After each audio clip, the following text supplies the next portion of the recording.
سلام البنات، نتمنى ان شاء الله تكونوا بخير وعلى خير. غنشارك معكم واحد الوكله كتجي زوينه، يمكن لكم ديروها في الفطور ولا في الكوتي، كتجي زوينه بزاف.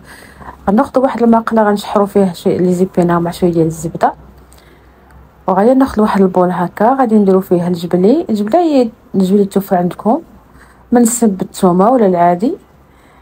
غادي نحطو الثومه والابزار والمليحه والزيبينا ديالنا اللي شحرت، ونخلطهم مزيان بحال هاد الطريقه كما كتشوفوا. وغادي نزيدو عليهم شويه ديال الحليب، نخلطو مزيان. غادي ناخدو واحد اللاطه، غنحطو الباريزيان ديالنا بحال هاد الشكل هذا، وغنحيد منه البابا من الداخل، وغنعمرو بهداك لي زيبينا والجبلي. وغادي ناخدو واحد اللاطه وغادي نحطوها، غنستفو فيه الباريزيان ديالي، وغادي ناخذ شويه ديال الزعتر وغنحطه فوق داك الفرماج. والزعتر كيعطي واحد اللذه زوينه بزاف، كيجي لذيذ. هانتوما كتشوفوا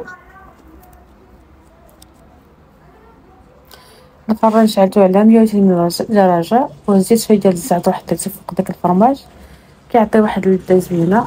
يا سلام. واسمعوا لي التقرميشه كيفاش دايره. نتمنى ان شاء الله هذا الفيديو عجبكم. الا عجبكم ما تنساوناش بالتعليقات ديالكم زوينين، وبارطاجوا القناه مع اهلا ولا احباب باش دائما يوصلكم الجديد. ونتلاقاو ان شاء الله في الفيديو جديد.